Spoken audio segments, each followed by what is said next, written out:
has some new life. And what about your boy Schwarber here? We know Come on. up at the top, he's going to have enough at-bats and enough pitches to do it. Sounds like he's got 40 to 50 home runs. I don't even think working really hard this year. Prediction Markets Edge, only on Sports.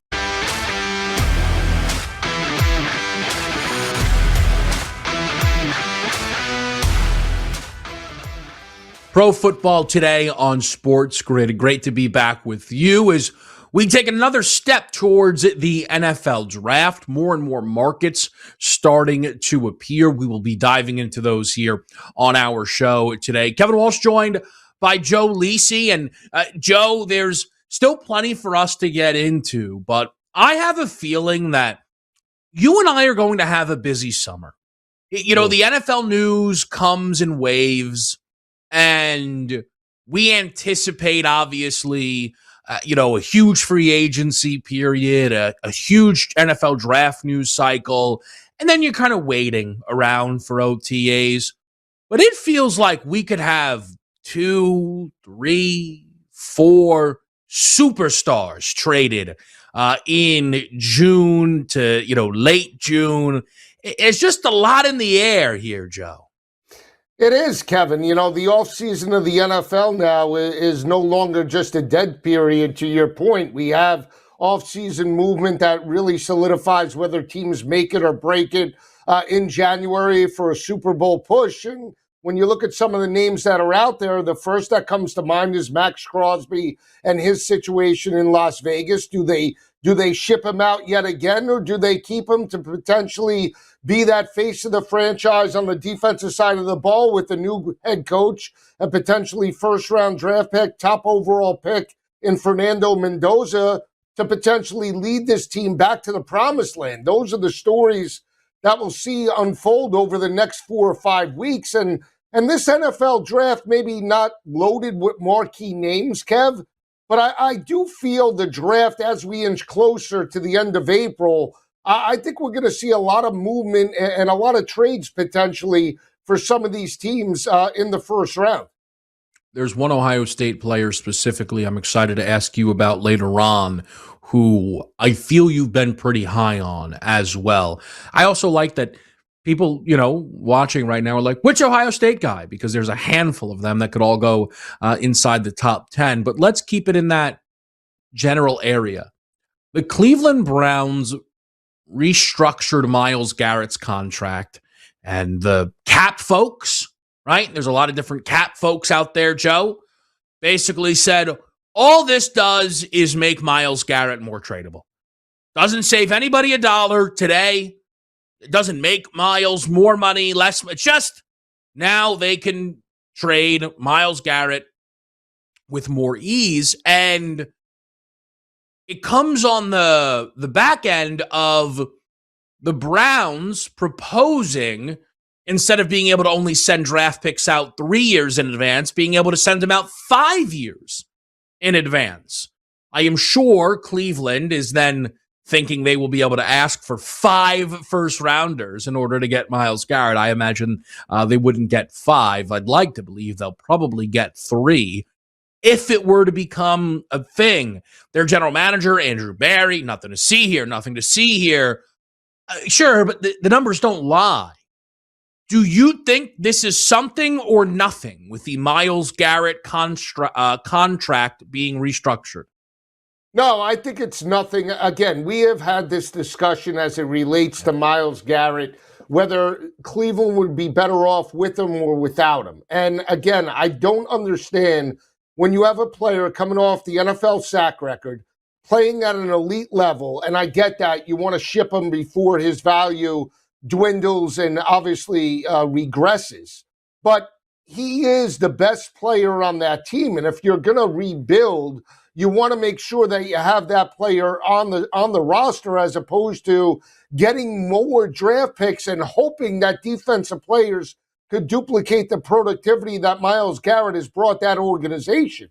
Again, defensively, Kevin, it's not like they are bad. They are right there as potentially a top 10 defense, I believe. They're very good against the run. They're very good in the back end against opposing quarterbacks, at least yards per game wise as it relates to passing numbers. So why would you get rid of Myles Garrett when that side of the ball is already taken care of? Your concerns are at the quarterback position and wide receiver position offensively, and that's why you brought in Monken to elevate that side of the football. Why wouldn't you want to have Myles Garrett on the roster? Again, I understand the draft picks, but their defense isn't 32nd in the league, Kevin.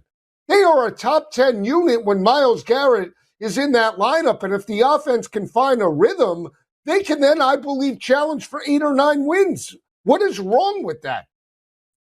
I mean, I don't want to say there's anything wrong with challenging for 8 or 9 wins if it's a step in the right direction. Myles Garrett, Joe, to your point, came off of, this unbelievable all-time great season. They won 5 games. So having Myles Garrett alone isn't good enough. We know that, right? We all think that. A lot of it's going to come down to what Todd Monken can get out of Shedeur Sanders, I'd imagine. And, I like Shedeur, right? I root for Shedeur, certainly. I'm not positive it's going to go well in Cleveland this year. And I think this Browns team, here's the thing, though, Joe, right? Do you think the Browns win a playoff game within the next 2 years? Yeah, I mean, yes. I think about, Kevin, you and I have sat up at the desk during the regular season and said, the organization didn't draft all that bad. Look at the draft picks that they had a great draft. Right, but that's my draft. point. But that's my point. I mean, if Quinshon Judkins comes back from the injury, they have a solidified running back. They have Dylan Sampson, a change of pace back. They have potentially an above-average tight end in Fannin that stepped up and has that quarterback to wide receiver relationship with Shedeur Sanders. Their problem still is speed on the perimeter. But let's just say they throw a Carnell Tate into that lineup. All of a sudden now you have a big 3. Now, if they can't get Tate, if they could get somebody else like a Jordan Tyson from Arizona State or somebody that could elevate like a Ted McMillan to Carolina, how far off are they? It's not a strip it down type of situation and build it from the ground up. We're talking about with Stefanski, 5 wins, and they have a revolving door at quarterback. They now at least are going to roll the dice with Shedeur for 17 games. And with Myles Garrett in that lineup, you got to feel that he still potentially could give that team 2 or 3 wins throughout the regular season, no? I guess, Joe, my issue is, first of all, this is a team who is middle of the league in points allowed, right? Not even using any fancy numbers, just pure straight up points allowed. Joe, the defense might take a step back. Because it's not just Jim Schwartz is gone, right? I don't think that's nothing. I don't believe so, at least from when we talk about it from the Cleveland perspective. Here's my thing, Joe. Giving up on Myles Garrett, I would not give up on Myles Garrett. But this is an organization that's getting their ducks in a row. And you and I, you're right. You and I, we've had this debate, should they or should they not before. But I almost want to shift focus a little bit. I'm not trying to call Andrew Barry a liar, okay? But come on, with the coincidences. You restructure Myles' deal to where now trading him is easier. You're the organization saying we want people to be able to trade picks 5 years in advance. And one of the reasons that that's beneficial, it's not even to say, we're going to get 5 picks. But if you're going to get 3 picks, you're going to get 3 first-rounders, a team may not want to give up having a first-round pick for 3 consecutive years. So maybe I will give you my 27, my 29, my 31, and now I don't have to go 3 straight years without having a first-round draft pick, right? I'm not telling you that Myles Garrett being dealt is a certainty, and I know you and I will debate for a long time as to whether or not it is the right move. But the Browns, I think, have set the deck here a little bit to be ready to make a move if a team comes calling with a legitimate offer. And I think due to the nature of some of these deals out there, A.J. Brown, right? Max Crosby, there could be some big deals coming in this league come June. Let's stay in the same division. A quarterback question I cannot believe we still haven't answered.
Here on Pro Football Today, we start with Cleveland in the AFC North.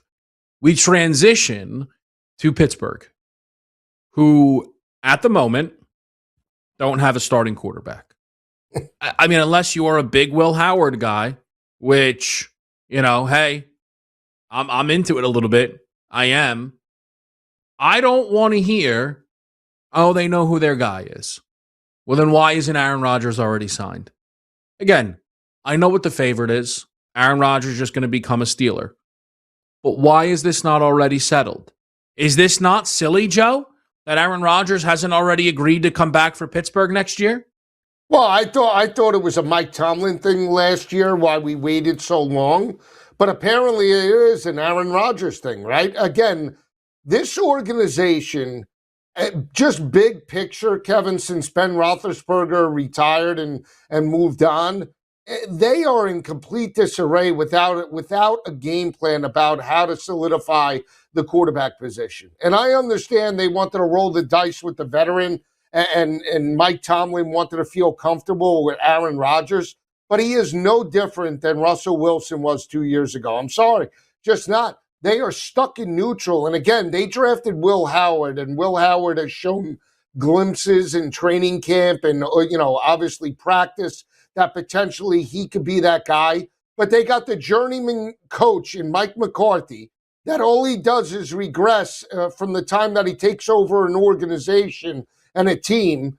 Look at Green Bay's success. Look at Dallas's success. He's regressed in back-to-back years, right? And back-to-back tenures in both of those organizations. And now this is the guy that Pittsburgh wants to rebuild with, and they want to go back to the promised land. I just don't see it. Again, they were much better off just allowing Aaron Rodgers to just walk last year, draft a young quarterback or be in the running for a potential young quarterback that you could elevate and work with over the next 2 or 3 seasons to potentially get you to 9 or 10 wins and maybe win an absolute playoff game. And instead, they're just stuck in neutral. This organization's going nowhere. Do you have any hopes that Mike McCarthy is going to be able to elevate this this organization to an elite level, not a good level, because that's what Mike Tomlin did. He got them to 9 or 10 wins and playoff availability and playoff appearances. But he certainly didn't challenge for a championship. And I don't feel at all that Mike McCarthy is the answer in Pittsburgh. I think that McCarthy hire really confirmed that it was Mike Tomlin who stepped away, and it wasn't a handshake, save face, secret firing. Because Mike McCarthy is an attempt to replace Mike Tomlin, where you are seeking a high floor. And McCarthy has had high floors in Dallas, in Green Bay, obviously. And that's been the whole game with Mike Tomlin. But I don't think it necessarily is the best thing for this organization. But what's crazy is if you are going to bring back Mike McCarthy, or you're going to bring in Mike McCarthy, Aaron Rodgers as your quarterback, then sure, right? Right? Like, you're not trying to build from the ground up by bringing in McCarthy, so you might as well bring back Rodgers instead of drafting a guy or giving the ball to Will Howard. And I don't know why it bothers me, but it kind of does, that Rodgers has not signed the deal. Because the thing is, like, and I know there are reports like, they're just trying to figure out the money of it all. But Rodgers did this last year. I mean, Joe, when did Rodgers decide he was going to be a Steeler last year? Like 3 weeks before before camp opened, I feel like. Right? I mean, it was late. It was late June, July almost. And it's silly. And that's why, to me, he gets no leeway here. And it just feels like we're playing games. Look at me. And I just don't think it's a good way to build a foundation. I don't think it is. But this is the foundation, for some reason, Pittsburgh signs up for once again. And I almost wonder, Joe, if this team is basically, I wonder if they look around the league at a New York Jets, right? And a Tennessee Titans post Vrabel. And they think to themselves, there are organizations that would kill to be us, who every year win 8-9 games and play playoff games, right? We can't give up on that. If the bottom falls out, so be it, but we're not going to sign up for that. And that's how you justify the moves they make. But it is still wild that an organization then who would be making those decisions based on pride allow Aaron Rodgers to operate this way. It just is. He should have a deal done already. Come on. He should. Kevin, this organization, to your point, has no sense of urgency. And what I mean by that is, okay, so they don't want to be like the bottom feeders, right? Like, to your point, the Jets or some of the doormats in the AFC. But if we're looking big picture, and you're looking at the teams that they're competing against, forget the teams in their division, Cincinnati and Baltimore, that have elite quarterback play. Let's look at some of the younger teams that made playoff appearances. Obviously, Denver and Bo Nix, Liam Cohen in Jacksonville with Trevor Lawrence, Josh Allen in Buffalo were going to be there. So have they closed the gap on the quarterback play with Aaron Rodgers? No. And again, look at Aaron Rodgers against the Houston Texans in the playoff game. He got absolutely battered, and that has to be the baseline when you look at this team from a playoff perspective. Can they beat a front seven like that where their quarterback is getting pressured early and often, and can that quarterback lead you to a victory? And the answer is no, because he's old. He doesn't run anymore, and you know where he's going to be. Unless you're a young Bo Nix, a Josh Allen, a Lamar Jackson, or even a mobile Joe Burrow, you're not going to win. That's the bottom line. You're not going to win. And the stuff with Rodgers is, listen, the one thing I will say, still a touchdown machine. Still a touchdown machine. But when you watch it, you know it's not the same. But one glowing Roger stat, last 2 seasons, quarterbacks with more passing touchdowns and fewer interceptions, it's just 4. Burrow, Lamar, Josh Allen, and Matt Stafford. At least he's got that going for him. Ref talk? Next.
Pro Football Today on SportsGrid. And one of the NFL stories to keep tabs on is the replacement refs. And, you know, it's an interesting thing because apparently there are a lot of different avenues that which people could have takes on this. I saw some folks on this network. What do these refs even want? Do it for the love of the game, which is one of the silliest things close personal friend Donnie Wrightside's ever said. Though, if I can think back to when, we used to run a 3-man weave on this show, that sounds right up Joe's alley. Who do these refs think they are? Get out there, throw a flag, don't throw a flag. What do you need the money for? Joe, are you interested in the replacement refs and what might be done or not done here? Yeah, they can't be any worse than the regular refs that we have 17 Sundays every week. I mean, give me a break. First of all, Kevin, okay, what you don't recognize, and I know you do, is that these refs are part-timers. They already get big salaries. They're lawyers, CFOs.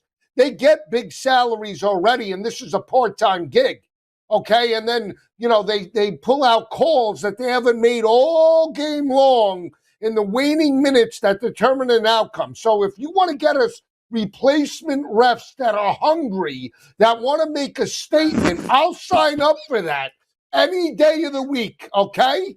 All right? Yeah, that's right. Give me the hungry guy. Give me the guy that's playing high school and, doing a group of 5 in New Jersey, big parochial game. Give me that guy that wants to step on the field each and every Sunday in a primetime matchup that maybe he'll lead the flag because he understands football than some of these garbage refs that we have each week. Yeah. Man, I didn't think, again, close personal friend of the show, Donnie Wrightside's take of what do these refs even want? Do it for the love of the game would be topped, and you just blew it out of the water. these refs don't love the game, and you want a hungry dog who's dying to make a name for himself at the top level here, which sounds like a legitimate nightmare.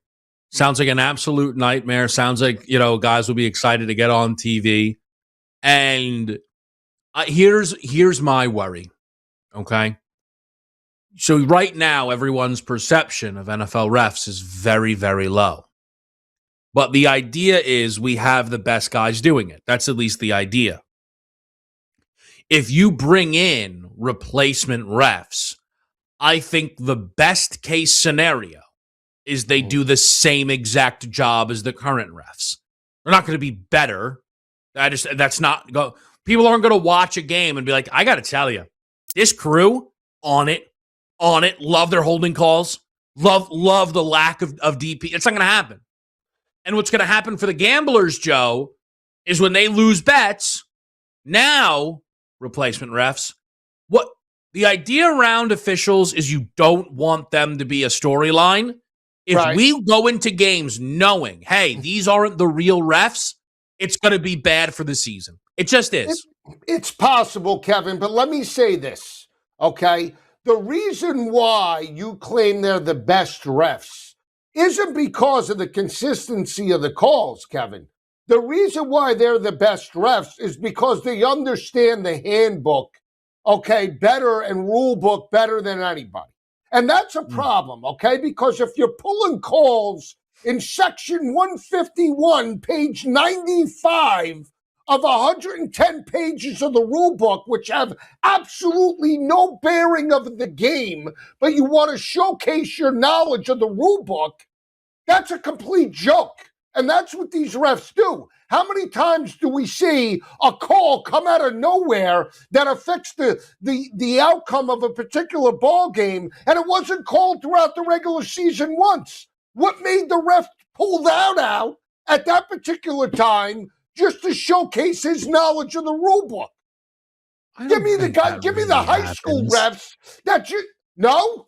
You want me to what? Yeah. I think there's refs that wait until they can pull something out as opposed to just letting the game play out. And if you're going to allow them to play, you allow them to play. That's it. You want to eat the whistle, you eat the whistle for 60 minutes. If you want to make let's say just an example and say this call or a holding call holds true the rest of the game, you're consistent from quarter one to the fourth quarter. And that's what these refs fail to do. They're a joke. All right. So put another vote down for just let anyone ref the game. It'll be fine from Joe Lisi. I'm a little more concerned than that. Little Jets football, they've named their starter, believe it or not. We'll be right back.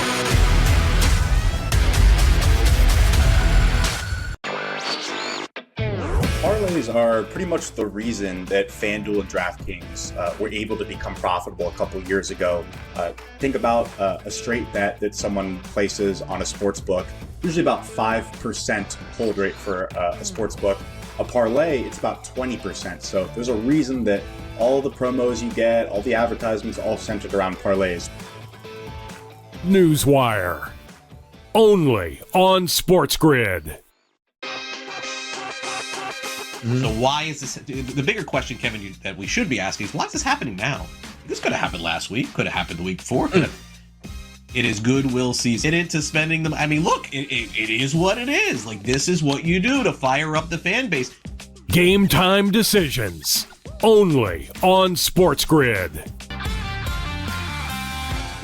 What does the deal? And you're making a decision based on opportunity, based on staffing, based on program. And then all of a sudden you got, can you just call my agent to get this deal done? And when you think you have a deal done, you don't have the deal done anymore. Outspoken with Dan Cilio. Only on SportsGrid. First listed here at 44%. Scotty Scheffler, Rory McIlroy, and Bryson DeChambeau combined. Tie at 32%. And Yannick Sinner down there at 30%. So where do we do? How about that? Who will win more? Yeah. So combined effort. Combined effort. Yeah. Combined effort. I don't know. I like it. Scheffler going to have to get it going here. Prediction Markets Edge. Only on SportsGrid.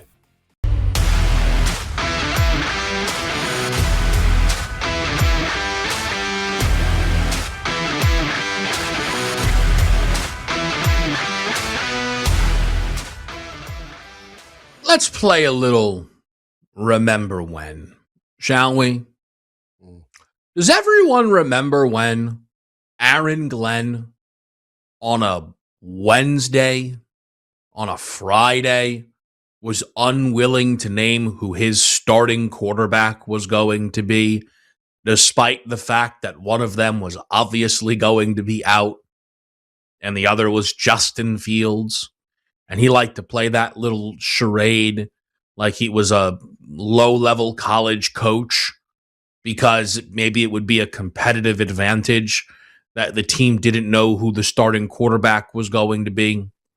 Well, fast forward, Aaron Glenn has already basically named Geno Smith as the starting quarterback for the New York Jets. Big change. Big change in tone, or in tune, I should say, from Aaron Glenn, who seems over the moon, Joe, that Geno Smith is QB1 for New York. Yeah, again, another garbage organization that doesn't understand what it means to coach up a quarterback. This is solely a Frank Reich decision. And Frank Reich, was a deer in the headlights during his days in Indianapolis. Couldn't coach up the quarterbacks then, drafted terribly. And at the end of the day, he's expected to lead the Jets offense to the promised land. This is a typical Frank Reich decision in old man Geno Smith. His street value is like a bag of avocados. He can see the punches coming. He can't get out of the way. He's led the league in interceptions for how many straight years, Kevin? And this is the quarterback that you want to ride or die with. I mean, give me a break. He's led the NFL. Is it not one straight year? He's a turnover machine, Kevin. You asked me the question. All right, but it's not my fault. Jesus. My point is this. He is a human turnover machine. His best days came in Seattle when he took over for Russell Wilson, and that was more of Pete Carroll and that staff coaching him up than it was Geno Smith being an elite quarterback. And again, the offensive line was a concern with Justin Fields, who was a mobile quarterback last year, and Tyrod Taylor. And now you want to put a prototypical drop-back passer that needs 46 seconds to throw a football behind that offensive line and expect to compete for an AFC East championship and title. Give me a break. What are we doing? What are we doing? It's interesting. So much there. It's why you're the best. Well, why am I the best? Because the offensive line was great last year. You know they were terrible. I like the offensive line. I think the offensive line can be good. I think the offensive line's got some good building blocks at the tackle positions there. Armand Membu out of Missouri is a real good player. It's just what it is. He is, Kevin. Expect him to hit the ground running. In this year? That's it. He's going to be an All-Pro. There's no growing pains. I don't know. Olu Fashanu. I'm just saying. Eric Flowers was dominant. In his days in Miami until he got to the New York Giants. It wasn't until Eric Flowers left the Giants that he actually became somewhat productive. Here's my thing. I think calling it solely a Frank Reich decision is, I think it's an everybody decision in that organization. I think it's why they brought Geno in. I think Aaron Glenn is backed into a corner. See, you like to talk about teams going out there, hey, let's get 7 wins, right? Aaron Glenn, right now, if you said, hey, AG, 7 wins, take it or leave it. Be like, unreal, probably saved my job. Doubled our win total from last year. We won 3 games, we win 7. That's amazing. And I think their hope is bringing in Geno Smith can raise the floor for this football team on the offensive side. And I think that's possible, right? As bad as Geno was last year, Geno the 2 seasons prior was much better. So is Geno completely off a cliff? I'm not sure of that. But I think maybe the bigger takeaway for me, Joe, is it solidifies something that should be true. And I think this you'll at least agree with for the Jets. They are not drafting Ty Simpson. And they are most certainly not doing it at 16. There's no way this organization is naming Geno the starter already and then going to follow this all up by drafting Ty Simpson at 16. ESPN's Rich Cimini said that he would be a little surprised if they took him at 16. The idea is the Jets are not going to have any pressure on them to take a quarterback here. Joe, I'm not telling you Geno's going to save the Jets. But if Geno stops them from drafting Ty Simpson, then I almost would already give him at least a B level grade for his performance with the Jets this season. Well, here's the thing. Let me push back a little bit. If Ty Simpson was Arch Manning, would you feel differently about that assessment? We don't believe it, and I know we don't, that Ty Simpson is worthy of a first-round draft pick. So that's part of the reason why you're saying that. So let me change it. If it was a quarterback that had first-round value, would you change your assessment on the Jets saying, hey, we want that guy as opposed, we'll just say, I don't know, let's just say it's Dante Moore. Dante Moore, right, Dante Moore as that player. Would you change your assessment on the Jets' approach? See, I would. See, I think the difference, and I'll use the New Orleans Saints as an example, they stripped it down. They had a new head coach. They rebuilt with a young quarterback that they took a shot on in the third round, Kevin, and they had results at the end of the season on the football field. They won 4 of the last 5. So that optimism now carries through into 2026. The difference with Aaron Glenn, to your point, is, if they win 7 games, that's a win-win. No, I don't believe it's a win-win because, again, if you win 7 games with Geno Smith, I need these answered. Do you have your quarterback of the future? Have you built up, obviously, the defensive side of the football? Do you have pieces that are a foundation of the organization that can build upon in the draft in 2027? The Jets have none of those right now. So I think it's a good question you ask. Here's what I would say, and I think it just relates to Ty Simpson. It relates to Dante Moore. If there's a quarterback good enough for the Jets to draft at 16, they should be drafting him at 2. Okay? Yes. It's one of the things that's really been bothering me, quite frankly. All right? And by the way, I'm not calling these guys out. They're all much bigger than I am. But the Todd McShay, Dan Orlovsky, Chase Daniel game they're playing, Ty Simpson, first 6 games. Look, I'm just saying, you're telling me Ty Simpson isn't... Okay. Ty Simpson either should be going 2 or not in the first round. Enough with this. I think he's good for 16. Okay? If you think Ty Simpson is better than Mendoza, say the Raiders should draft Ty Simpson. They're trying to tiptoe around this take. They're going to try and come back around months. Oh, we told you. You didn't tell anybody anything, okay? So that's been really annoying to watch with the Simpson perspective. I don't think Simpson's worth the 2nd pick or the 16th.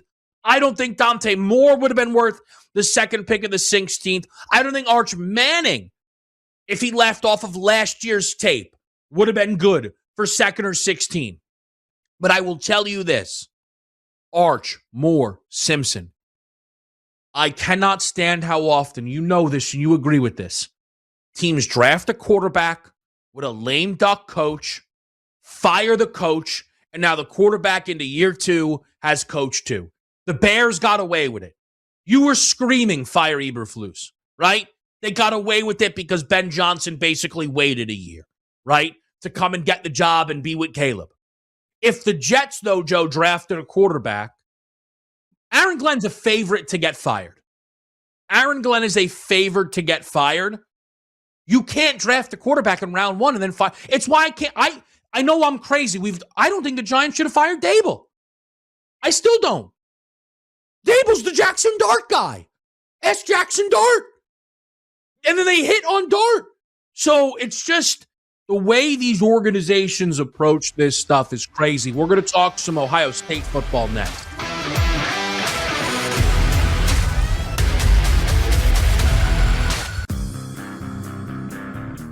me Tiger Woods playing real golf, and you got my eyeballs on your TV screen. No matter what. No matter what. I don't right. care what channel it's on. I don't care the network. I don't care where the course is, as long as it's outside. And if Tiger Woods is playing golf, you have my unadulterated loyalty. I'm watching every minute of that golf coverage because I know he's the only guy I'm going to see. The Craig Carton Show. Only on SportsGrid. Last year, this is kind of where Kalshi got on the radar, I think. They started with the Super Bowl last year, right, where they started taking a little bit of betting on the Super Bowl, but March Madness is where it took off. And over the course of the entire men's and women's tournaments last year, they took about $500 billion in trades. This year, first weekend, Thursday through Sunday, they're already past $1 billion traded. Newswire. Only on SportsGrid. Whatever the gap people believe is between the Dodgers and the Mets, I think that's the gap between the Mets and then the third team. I think the Mets are comfortably the second best team in this league. The Phillies are a much older baseball team with an injured Zach Wheeler. The Braves' entire rotation is either injured or injury prone. Maybe you love this Cubs team. Game time decisions. Only on SportsGrid. I do believe there are causes for players to become basketball drunk. Thursday, Friday, you're sitting around a hotel and all you're doing is watching ball. And then you go out on the floor and you're a little bit groggy. Yeah, because all you've done is just, you've laid in that hotel bed and watched game after game after game. And you get caught up in the emotion. Like everybody in the country was. Outspoken with Dan Cilio. Only on SportsGrid.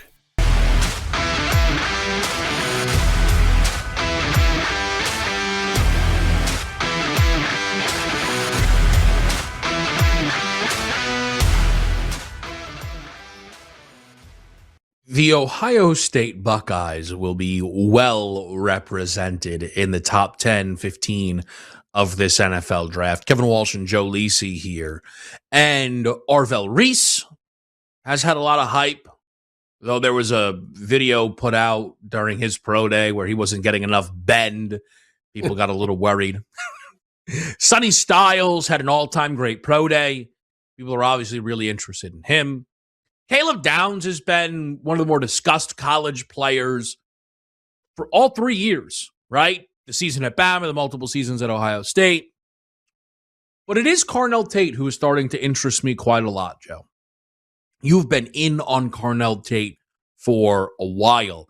I just want to set the stage for everyone, though, quickly on the separation that seemingly is being created right now. So I would say, and you can tell me if you think I'm wrong, Joe, but the main 3 wide receivers coming into this draft, right, or, when the college football season ended, were Carnell Tate, Ohio State, Jordan Tyson, Arizona State, and Mekhi Lemon out of USC. And I think you could grab, if you grabbed 100 different draft analysts, you'd get, 40 Tate, 30 Lemon, 30 Tyson type of situation, right? There's been a lot more separation. Jordan Tyson is starting to worry people because he's still not healthy. Like the hamstring stuff isn't going away, and he's going to get drafted, obviously, likely round 1, but it's worrying people.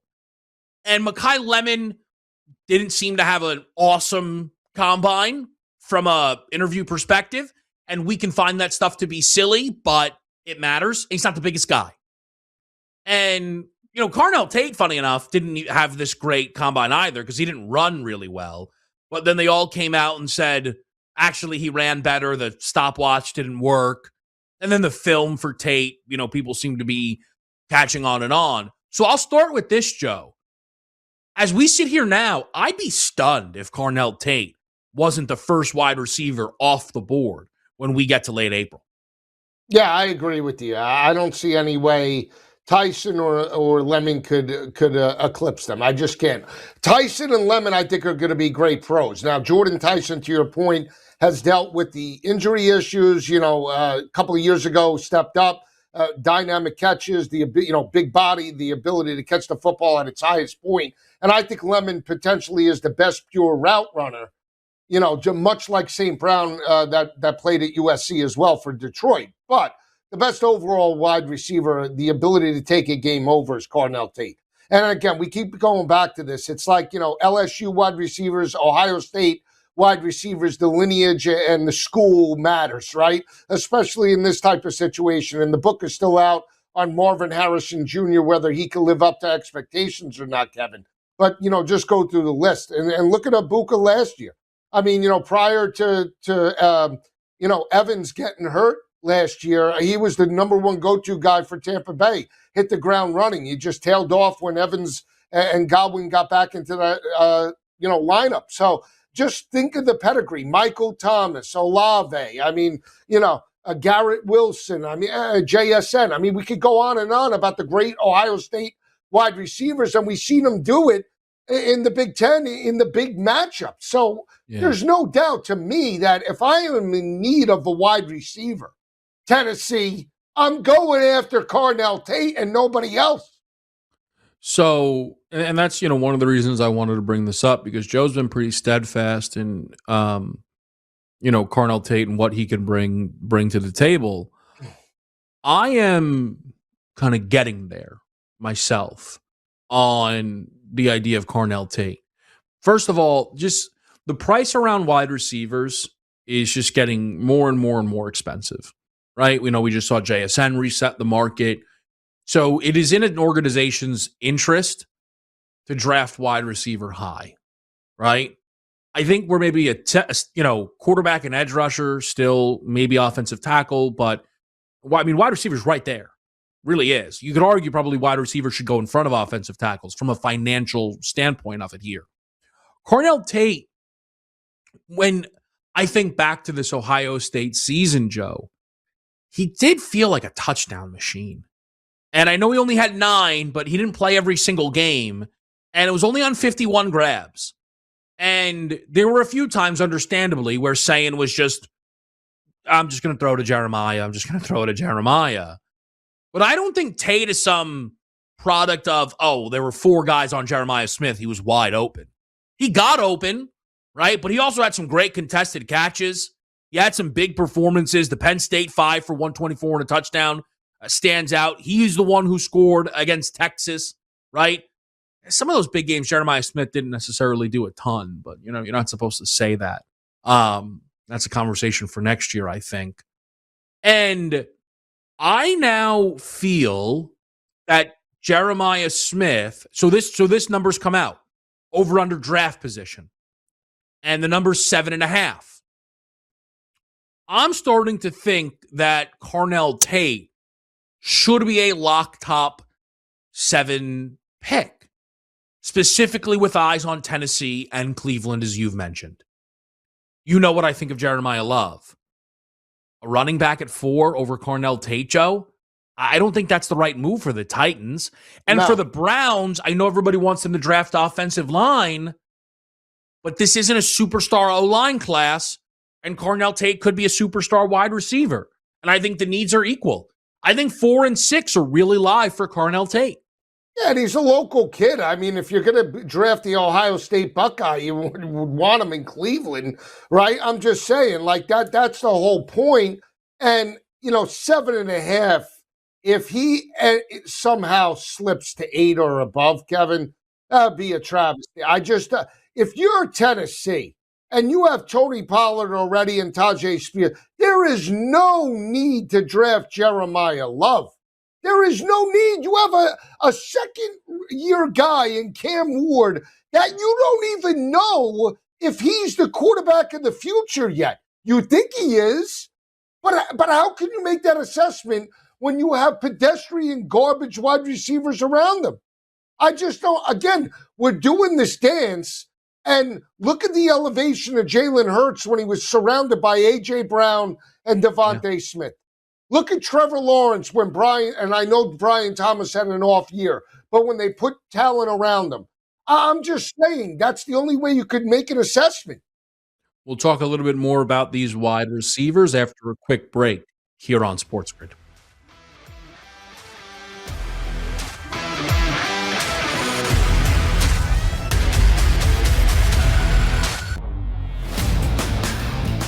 congressman propose a bill to end sports investing. All this means is, yo, you didn't pay your tax to us as Congress. Pay that tax. We won't vote on this bill.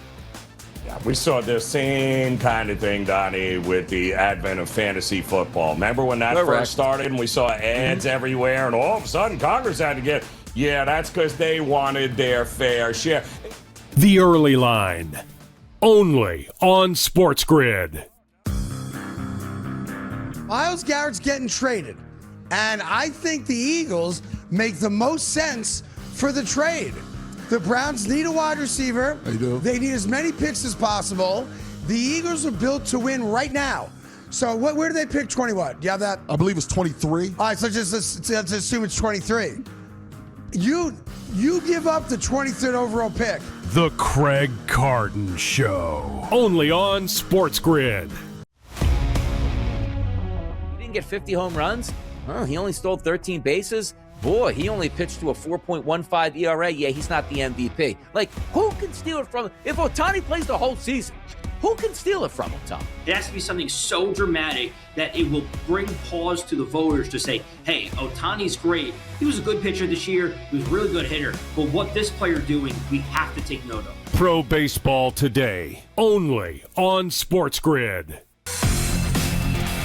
I think there's an opportunity down the board. I think Pete Alonso likely has some new life. And what about your boy Schwarber here? We know, come on, up at the top, he's going to have enough at bats and enough pitches to do it. Sounds like he's got 40 to 50 home runs. I don't even think working really hard this year. Prediction Markets Edge, only on SportsGrid.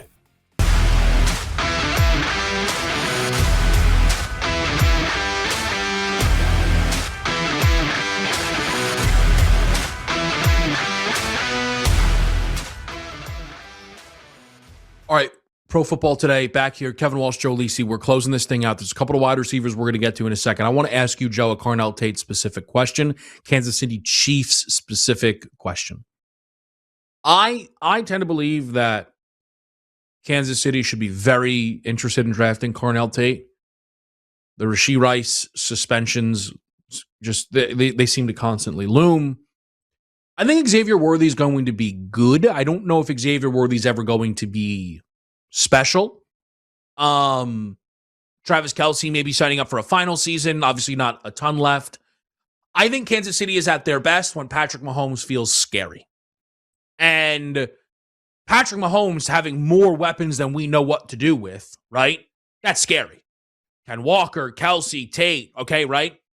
But there's also a belief that if Ruben Bain, the edge rusher out of Miami, is on the board, that'd be an unbelievable pick because Kansas City can't really get after the quarterback right on their own. Spags has to send blitz after blitz. So I ask you, if you're on the clock right now, Kansas City, Bain is there, or I just don't think David Bailey's dropping to 9. That's just my thing. So Bain is there, or Carnell Tate is there. Who do you think Kansas City would pick?